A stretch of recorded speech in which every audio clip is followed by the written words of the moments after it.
नमस्कार, मैं डॉक्टर राजकुमारी भंडारी चौहान हूँ। मैं वीर शहीद केसरी चंद्र राजकीय स्नातकोत्तर महाविद्यालय डाकपत्थर में असिस्टेंट प्रोफेसर हूँ पॉलिटिकल साइंस की। आज जिस फिलोसोफर को हम समझने का प्रयास करेंगे उनका नाम है थॉमस हॉब्स। हॉब्स, लॉक और रूसो, इन तीनों की कंपैरेटिव स्टडी एग्जाम में पूछा जाता है, या फिर कभी हॉब्स, लॉक और रूसो के सामाजिक समझौते के सिद्धांत को पूछा जाता है। यह यूजी और पीजी लेवल दोनों में ही है, तो मैं कोशिश करूंगी इन तीनों ही फिलोसोफर को आपके समक्ष लेकर आऊं। सबसे पहले हम थॉमस हॉब्स के बारे में जानने का प्रयत्न करते हैं।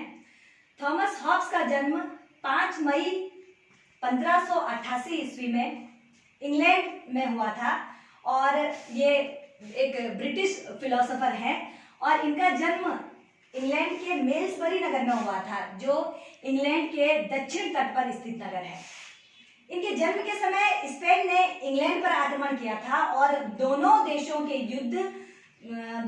के मध्य युद्ध चल रहा था, जिसको हम आर्मेडा का युद्ध भी कहते हैं। ये आर्मेडा के युद्ध के नाम से जाना जाता है और युद्ध के कारण भय की स्थिति थी और ऐसा कहा जाता है कि भय के कारण उनकी माता ने जन्म समय से पूर्व ही हॉब्स को जन्म दे दिया था। हॉब्स स्वयं इस बात को स्वीकार करते हैं कि मेरी माता ने मेरे जन्म के समय 2 शिशुओं को जन्म दिया, जिसका एक तो मैं स्वयं हूं और दूसरा है भय।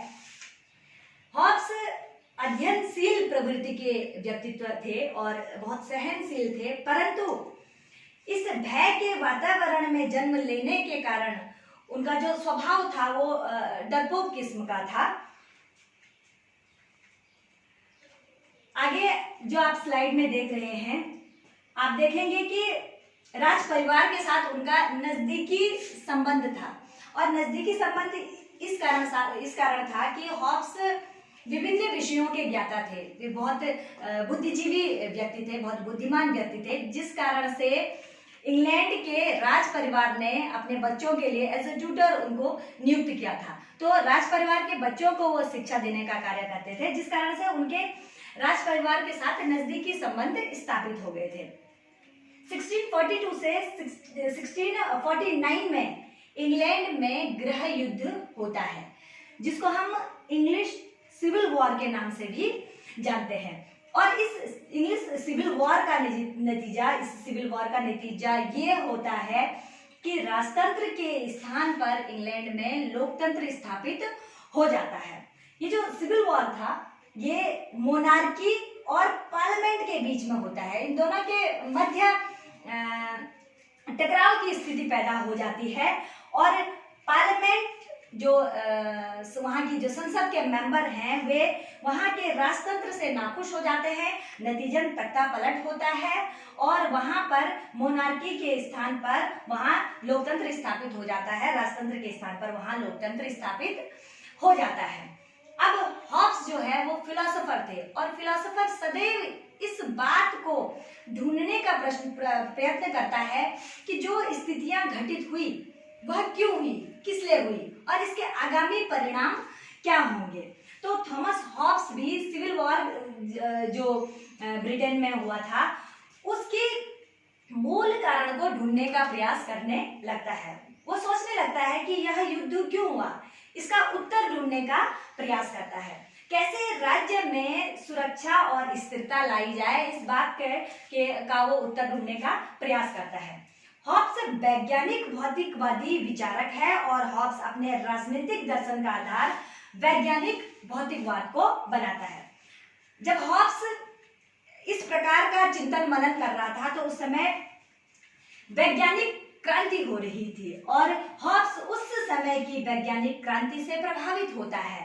वह गैलीलियो से प्रभावित होता है, वह न्यूटन से प्रभावित होता है और गैलीलियो और न्यूटन या विभिन्न विचारकों द्वारा दी गए सिद्धांतों से वो बहुत अधिक प्रभावित होता है। वह सोचने लगता है और सोचने का प्रयास करता है, चिंतन करता है, मनन करता है कि यदि फिजिक्स में हम कुछ निश्चित प्रश्नों के उत्तर को निश्चित नियमों के माध्यम से हम ढूंढने का प्रयास कर सकते हैं तो क्यों ना राजनीति विज्ञान में भी इस प्रकार के जो बहुत सारे प्रश्न हैं जिनके उत्तर संभवतः निश्चित होंगे, जिनके कुछ ना कुछ नियम होंगे। और उस समय जो गैलीलियो और न्यूटन थे उनसे वे बहुत अधिक प्रभावित हुए। वे लॉ ऑफ ग्रेविटी के सिद्धांत से बहुत अधिक प्रभावित हुए, वे लॉज ऑफ मोशन के सिद्धांत से बहुत अधिक प्रभावित हुए। और इन नियमों से, इन सिद्धांतों से वे इतना अधिक प्रभावित होते हैं कि वे एक लेवियाथन नामक पुस्तक की रचना करते हैं। ये इनके बहुत महत्वपूर्ण ग्रंथ है, बहुत मेजर वर्क जिसको हम कह सकते हैं, लेवियाथन। फ्रांस में थॉमस हॉब्स की लेवियाथन 1651 में प्रकाशित होती है।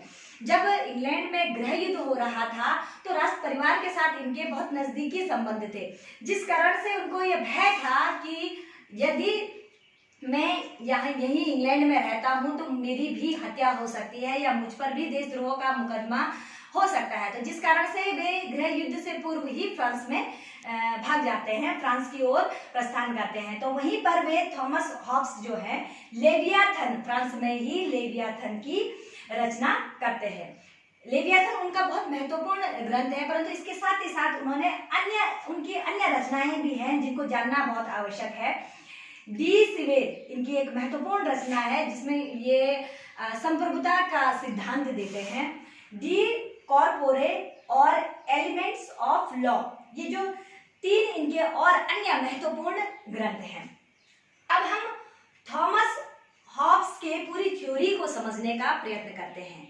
थॉमस हॉब्स जब सामाजिक समझौते का सिद्धांत देते हैं, सोशल कॉन्ट्रैक्ट की थ्योरी देते हैं, तो सबसे पहले वो कहते हैं कि जो प्राकृतिक अवस्था थी उस समय की राज्य की प्रकृति कैसी थी, उस प्राकृतिक अवस्था में राज्य की प्रकृति कैसी थी।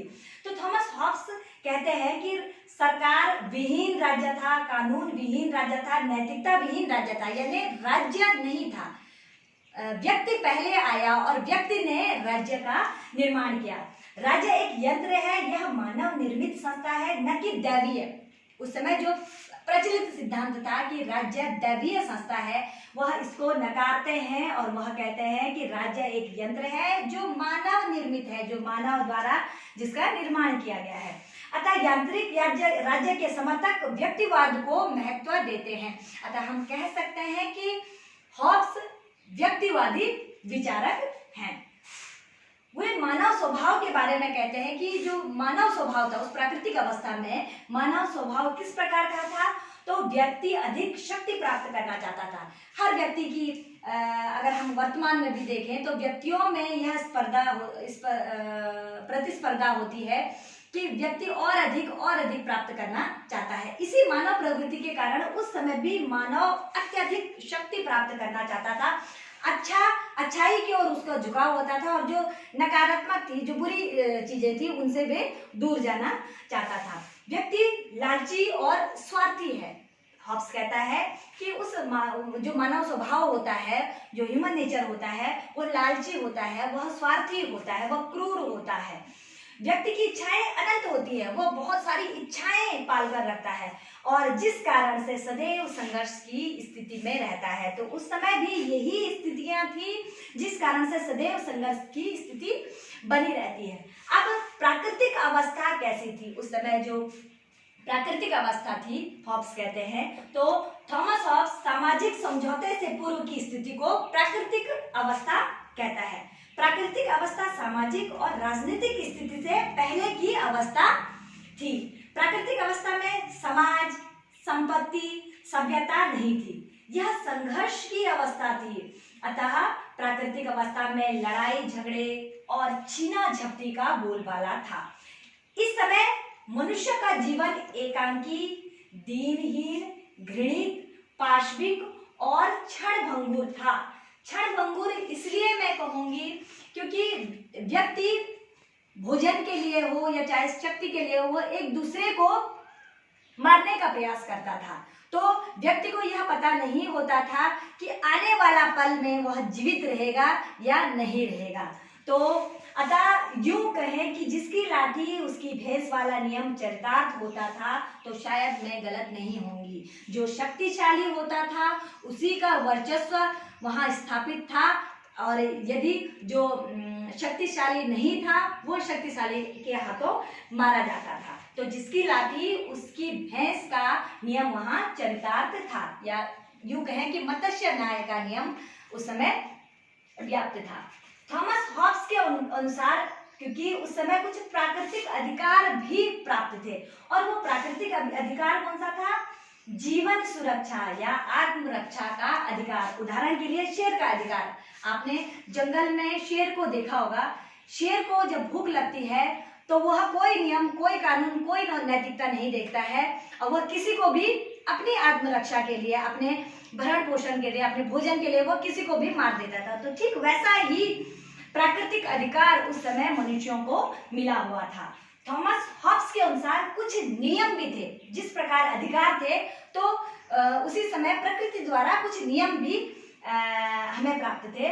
मानव, क्योंकि मानव विवेकशील प्राणी है, अतः वह प्राकृतिक अवस्था की इस भयावह स्थिति से बाहर निकलने के लिए कुछ निश्चित प्राकृतिक नियमों को खोजता है। मनुष्य क्योंकि विवेकशील प्राणी है तो वह इस प्रकार की स्थिति से, इस भयानक स्थिति से निकलने का प्रयास करता है, और इस भयानक स्थिति से निकलने के लिए वे कुछ प्राकृतिक नियमों को खोजता है। हॉब्स इन नियमों की संख्या 19 बताता है। भले ही मानव स्वार्थी है, क्रूर है, निर्दयी है, परंतु वह विवेकशील प्राणी भी है।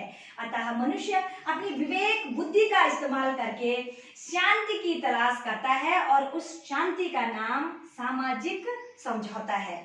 व्यक्ति जो है वो अपने विवेक का इस्तेमाल करता है, और इस स्थिति से बाहर निकलने के लिए वो एक सामाजिक समझौता करता है, जिसको हम सोशल कॉन्ट्रैक्ट कहते हैं। सामाजिक समझौता सिद्धांत, सोशल कॉन्ट्रैक्ट थ्योरी के नाम से जानते हैं।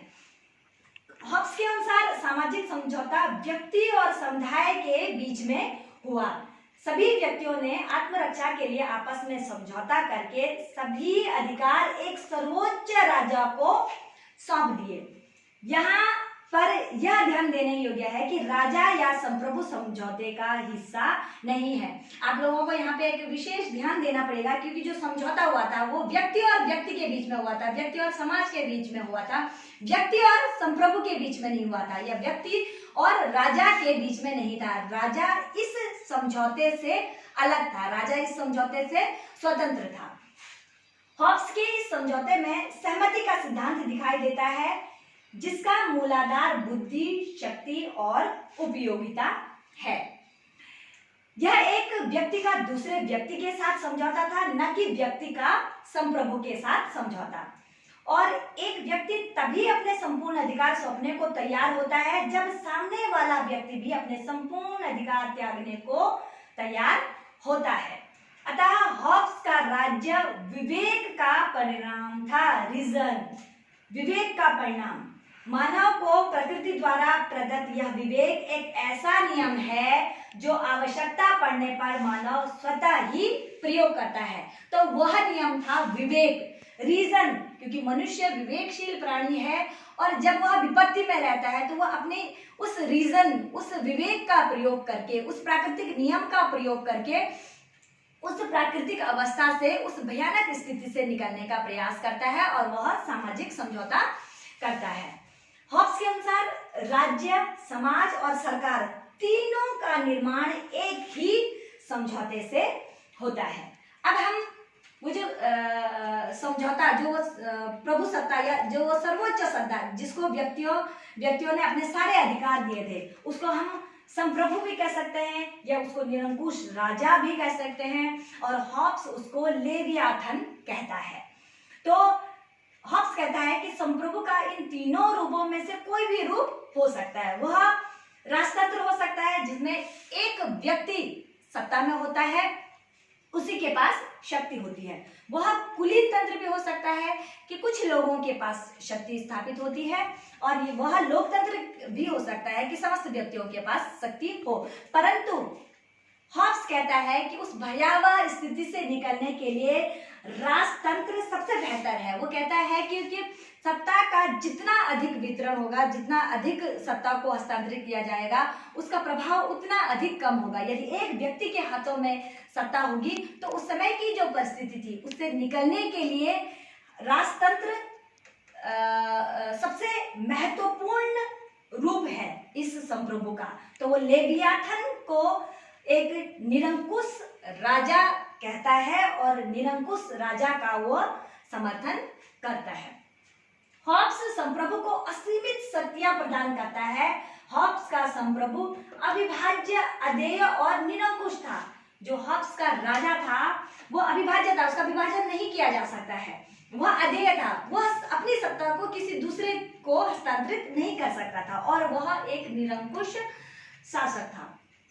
हॉब्स के अनुसार संप्रभु प्रतिबंधों से मुक्त है, वह पूर्ण सत्तावादी है और संप्रभु का आदेश ही कानून है, क्योंकि संप्रभु को उसने निरंकुश कहा है। इस लेवियाथन को वह संपूर्ण सत्ता प्रदान करता है, उसको कानून बनाने का भी अधिकार प्राप्त है और कानून को लागू करवाने का भी अधिकार प्राप्त है, परंतु यह समझौते से वह बंधा हुआ नहीं है, क्योंकि व्यक्ति और व्यक्ति के बीच में समझौता था, व्यक्ति और समाज के बीच में समझौता हुआ था, व्यक्ति और इस संप्रभु के बीच में समझौता नहीं हुआ था। इसलिए इसको निरंकुश राजा की संज्ञा हॉब्स प्रदान करता है। अब जितना हम लोगों ने इसको पढ़ा, अगर हम इसके निष्कर्ष पर पहुंचे या सूक्ष्म देखने का प्रयास करें, तो आप अगर सबसे पहले देखेंगे तो मानव प्रकृति, हॉब्स के जो मानव प्रकृति थी वो कैसी थी? मानव स्वार्थी था और क्रूर था। और अगर हम स्टेट ऑफ नेचर की बात करें, हम प्राकृतिक दशा की बात करें, तो लड़ाई झगड़े छीना झपटी का बोलबाला था और मानव का जीवन क्षण भंगुर था। उसे यह पता नहीं होता था, उसे यह विदित नहीं था कि आने वाले दूसरे पल में उसका जीवन रहेगा भी कि नहीं रहेगा, क्योंकि जिसकी लाठी उसकी भैंस का नियम चरितार्थ था, जिसके पास शक्ति थी वही जीवित रहने का अधिकारी था। तो इसलिए मानव का जीवन जो था वो क्षण भंगुर था। अगर हम प्राकृतिक अधिकार की बात करें तो प्राकृतिक सिर्फ मात्र एक प्राकृतिक अधिकार जो था वो हमको प्राप्त था, वो था राइट टू सेल्फ प्रिजर्वेशन, यानी आत्मरक्षा का अधिकार। और सामाजिक समझौते का उद्देश्य क्या था? इस सोशल कॉन्ट्रैक्ट का पर्पस क्या था? तो आप देखेंगे इस सोशल कॉन्ट्रैक्ट का पर्पस था कि ऐसे शक्तिशाली लेवियाथन या ऐसे शक्तिशाली राजा की स्थापना करना जो सबकी रक्षा कर सके और सबको नियंत्रित करके रख सके। सामाजिक समझौते की प्रकृति कैसी थी, नेचर कैसा था इस सोशल कॉन्ट्रैक्ट का? तो सभी मनुष्य आपस में एक दूसरे से समझौता करते हैं कि वह अपने ऊपर शासन करने का अधिकार संप्रभु को देते हैं या फिर उस निरंकुश राजा को देते हैं या उस लेवियाथन को देते हैं। हॉब्स ने उस निरंकुश राजा, उस संप्रभु को लेवियाथन के नाम से पुकारा है। अंत में हम देखेंगे कि संप्रभु या सॉवरेन या उस लेवियाथन का स्वरूप कैसा होगा, उस लेवियाथन का रूप कैसा होगा। तो आप पाएंगे कि उस लेवियाथन, इस निरंकुश राजा का स्वरूप निरंकुश होगा। वह क्योंकि किसी के अधीन नहीं है, जो समझौता हुआ है वह उससे बंधा हुआ नहीं है, वह निरंकुश है, वह स्वतंत्र है, वह सर्वोच्च है और पूर्ण प्रभु सत्ता संपन्न है। धन्यवाद।